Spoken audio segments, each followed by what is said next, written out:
Welcome back, Troglodytes, to your daily dose of guitar information, the Trogly's Guitar Show. Today we're going to learn about this Quilt Top Custom Shop Les Paul Standard.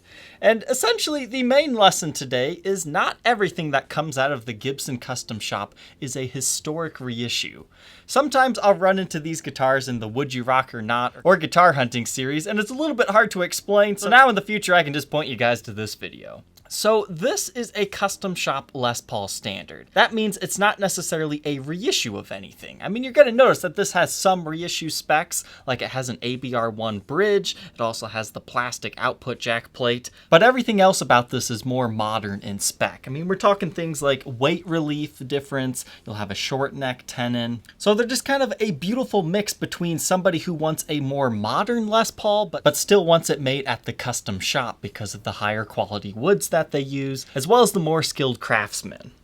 So some other examples of these things besides the custom shop Les Paul standards, there's the Les Paul customs themselves. So you can get like a 57 reissue of a custom that'll have the long neck tenon, it'll have the mahogany top, and it'll have the ABR1 bridge, or you can get just a custom shop custom that'll have the short neck tenon, usually a Nashville styled bridge, it'll have the maple top, things like that.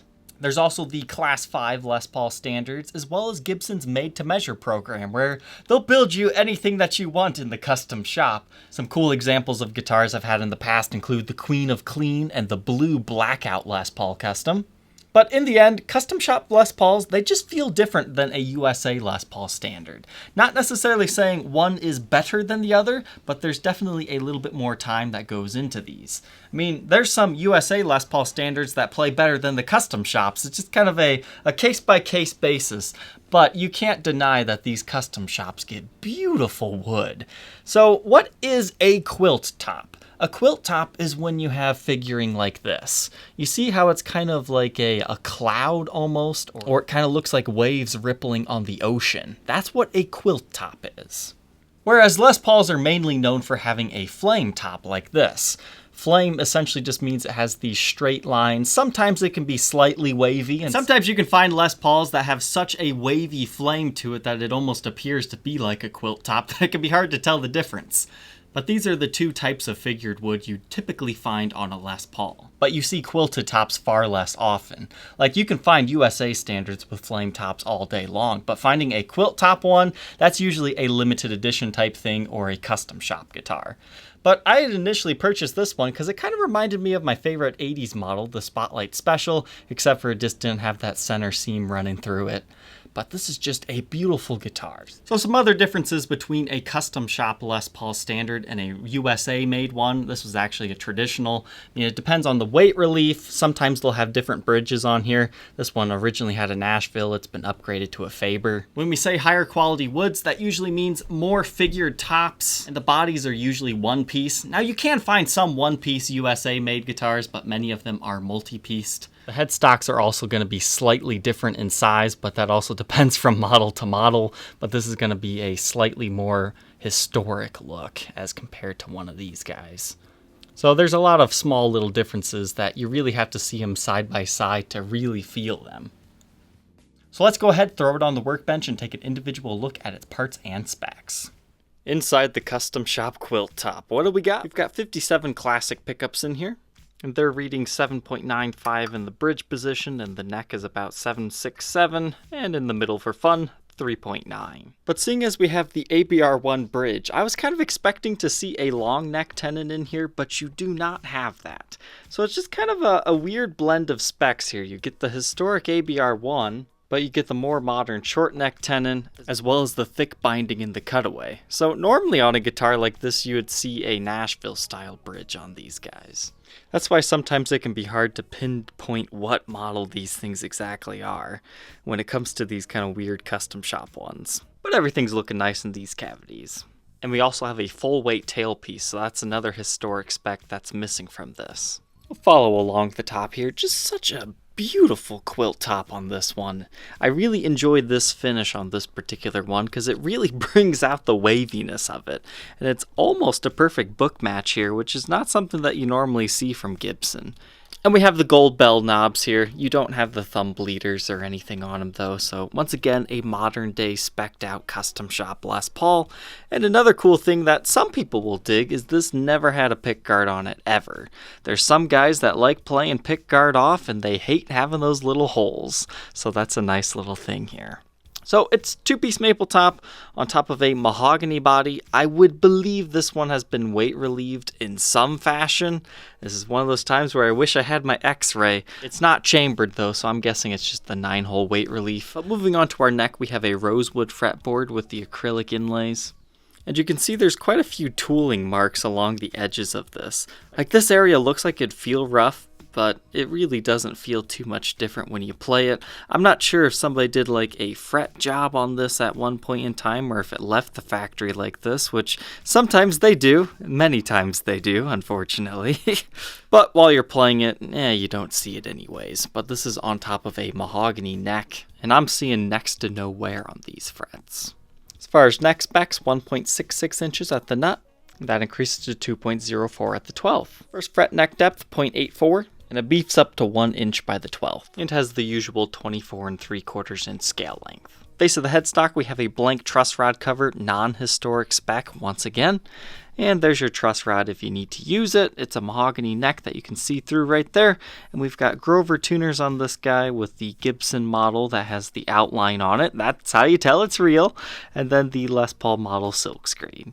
Moving on to the back here, we have a beautiful dark back here. So it's kind of like a molasses brown color in a way. Two of these pots date to late 1997. The other two just read Gibson.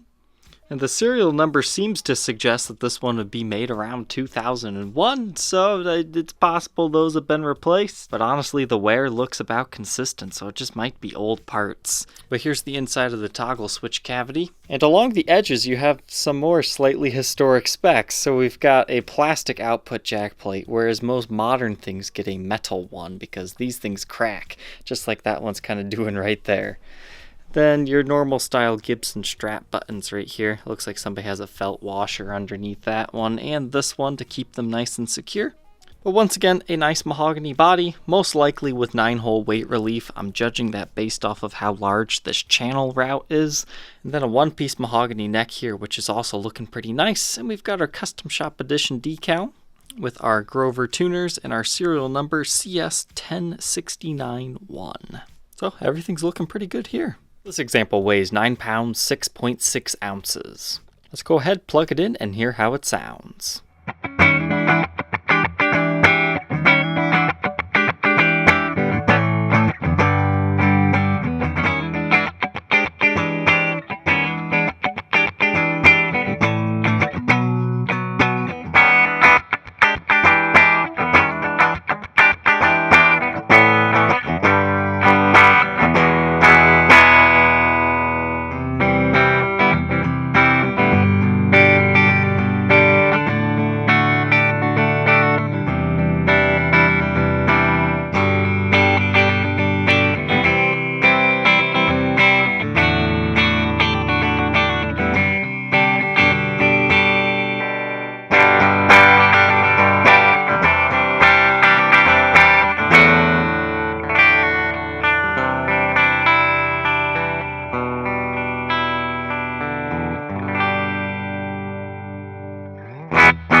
we know all about this custom shop quilt top Les Paul Standard, what are my final thoughts on this thing?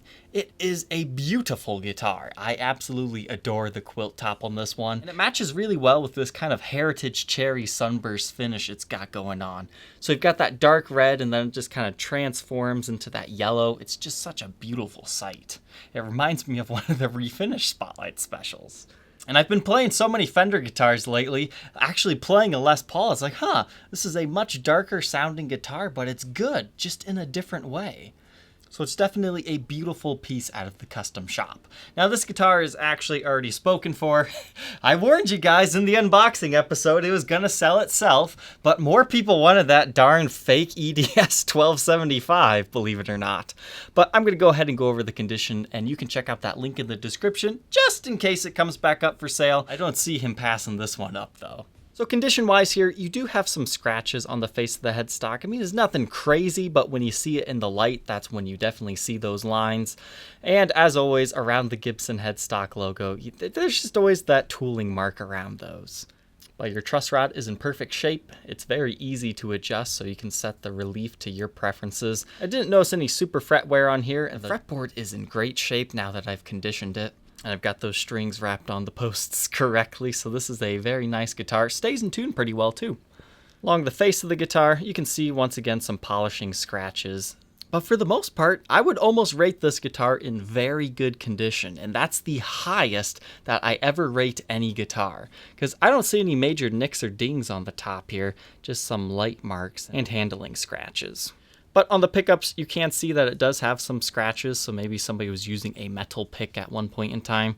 And you did have some light corrosion on the bridge and tailpiece that I kind of wiped off here. Backside of the headstock, serial number CS10691. You can see a small line where the veneer was applied to the face of the headstock. Not a big deal, very common. But I don't see any major gouges here. But there is a very, very, very small light impression right here on the back of the neck. Nothing that you're ever going to feel, but you will see it when you catch it in the light just right there.